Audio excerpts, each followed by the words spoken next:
সাদা এইগুলো সাদা হয় না রেফারি হয়।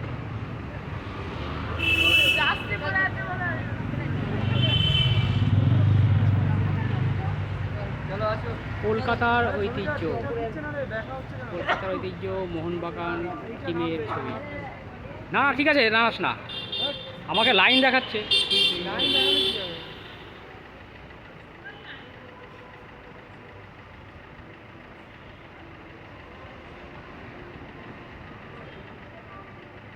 এই সেই টিম যারা ব্রিটিশ টিমকে পরাজিত করে মোহনবাগান ক্লাবের আইএফএ শিল্ড জয় করেছিল।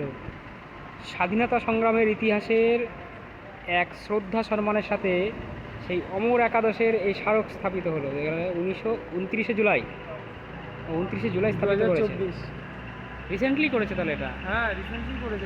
মানে এই টিমটা হচ্ছে ব্রিটিশ টিমদের হারিয়েছিল। পরাধীন ভারতবর্ষে ব্রিটিশ টিমকে হারিয়েছিল। ব্রিটিশের যে একাদশ টিম ছিল, প্রথম একাদশ, তাদেরকে পরাজিত করেছিল। ভাবা যায়? হ্যাঁ, তাহলে তখন ভারতবর্ষ ফুটবলে কত ভেদ হয়েছিল।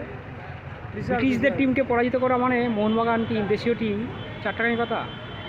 তো এই টিমকে আপনারা দেখতে পাচ্ছেন, এটা হচ্ছে সেই ব্রিটিশদের পরাজিত করা প্রথম একাদশের টিম, যারা পরাধীন ভারতবর্ষে ব্রিটিশদের হারিয়েছিল। এগুলো খুব স্মরণীয় জিনিস, এমনকি দুর্লভ জিনিস, দুষ্প্রাপ্য।